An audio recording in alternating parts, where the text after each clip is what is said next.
అందరికీ నమస్కారం. మీలో చాలామందికి ఈ ప్రశ్న అనేది వచ్చే ఉంటుంది. అదేంటంటే అసలు దయ్యాలు అనేవి ఉన్నాయా? అసలు దయ్యాలు అనేవి ఉంటే అసలు మన కంటికి అనేది ఎందుకు కనపడవు? అసలు దయ్యాలు నిజంగా ఒక మానవ శరీరంలోకి వెళ్తుందా అనే ఈ ప్రశ్న మీలో చాలామందికి వచ్చి ఉంటుంది. అసలు దయ్యాలు ఉన్నాయా లేదా అని తెలుసుకోకునే ముందు బెంగళూరులో ఒక గ్రామంలో జరిగిన నిజమైన సంఘటన ఇప్పుడు మీకు చెప్పబోతా. ఆ సంఘటన విని మీరు కామెంట్ అనేది చేయండి. అసలు దయ్యాలు ఉన్నాయా లేదా అప్పుడు మీకే తెలుస్తుంది. మీరు చూస్తున్నారు రాజు ఫ్యాక్ట్ ఛానల్. ఎవరైనా మన ఛానల్ని కొత్తగా చూస్తున్నట్లయితే వెంటనే సబ్స్క్రైబ్ చేయండి. ఈ ఛానల్ పేరు సిఆర్ రాజు ఫ్యాక్ట్. ఇంకా మనం వీడియో అనేది స్టార్ట్ చేద్దాం. కందుకాణే అనే గ్రామంలో బెంగళూరులో పక్కన ఉండే ఈ గ్రామంలో ఒక రేణుక అనే అమ్మాయి నివసిస్తూ ఉండేది. ఆమె పై చదువులకు చదవాలని బెంగళూరుకి అనేది వెళ్తుంది. అక్కడ ఒక హాస్టల్లో ఆమె వాళ్ళ ఫ్రెండ్స్తో పాటు వెళ్ళి హాస్టల్లో ఉంటుంది. హాస్టల్కి వెళ్తూ రోజు బస్సులో కాలేజీకి అనేది వెళ్తూ ఉండేది. రోజు ఇలాగ జరుగుతూ ఉండేది. కానీ ఒకరోజు ఈమె వెళ్తున్న దారిలో ఒక నిమ్మకాయ అనేది ఉంటుంది. కానీ ఆమెకు ఇలాంటివంటే అస్సలు నచ్చదు. అసలు నిమ్మకాయలు భూతం అనేవి ఆమెకు అస్సలు నచ్చవు.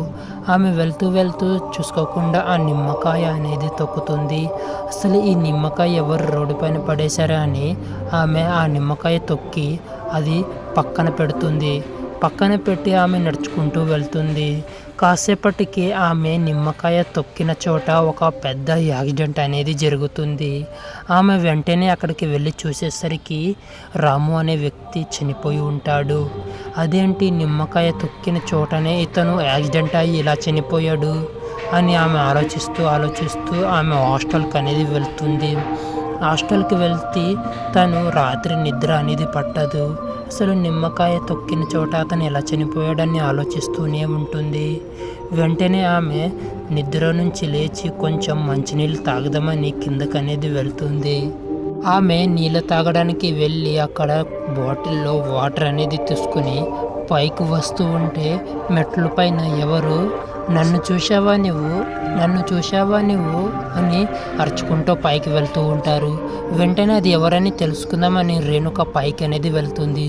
అసలు ఎవరు కనిపించరు.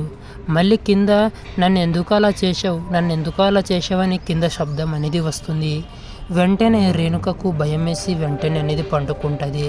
దుప్పటి కప్పుకొని పండుకొని ఆమెకి ఏదో ఇక్కడ నా వల్ల కాదు అని తన దగ్గర ఫ్రెండ్స్ అక్కడ తెలిసిన వాళ్ళు దగ్గరికి వెళ్ళి నేను ఇక్కడ ఉండలేకపోతున్న హాస్టల్లో, వెంటనే నాకు ఈ హాస్టల్ నుంచి వెళ్ళి ఎక్కడైనా రూమ్కి అద్దెకుంటానని అంటుంది.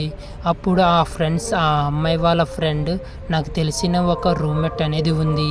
ఆమె ఒంటరిగా అనేది ఆ రూమ్లో ఉంటుంది. మీరు ఇద్దరు షేర్ చేసుకుని అక్కడ రెంట్ అనేది పంచుకోండి అని ఆమె ఫ్రెండ్ సలహా అనేది ఇస్తుంది. ఆమె దానికి ఒప్పుకుంటుంది. కానీ ఇక్కడ బాధాకరమైన సంఘటన అనేది చెప్తుంది. ఆమెకు రాత్రి అనేది జాబుకు అనేది వెళ్తుంది. కానీ పగటంతా ఆమె ఇంట్లోనే ఉంటుంది. నువ్వు రాత్రి ఇంట్లో ఉంటావు, కానీ ఆమె రాత్రి ఇంట్లో ఉండదు. ఆమె నైట్ డ్యూటీ అనేది చేస్తుంది అని రేణుకకు చెప్తుంది వాళ్ళ ఫ్రెండ్. సరే అని ఒప్పుకుంటుంది. కానీ ఆ అమ్మాయి రూమ్కి అద్దెకి వెళ్ళి రూమ్లో అనేది ఉంటుంది. ఆమె రూమ్లో ఉంటే ఆమె ఫ్రెండ్ ఉన్న రూమ్లో ఒక శబ్దం అనేది వస్తుంది. ఆమె శబ్దంని ఏందని వెళ్ళి తలుపు తీస్తుంటే నా దగ్గరికి రావకు, ఎట్టి పరిస్థితిలో ఈ తలుపు అనేది నువ్వు ఓపెన్ చేయొద్దు అని రేణుక రూమ్మేట్ అనేది అంటుంది. అసలు రూమ్మేట్ లోపల ఏముంటుంది అనేది నెక్స్ట్ పార్ట్ తెలుసుకుందాం.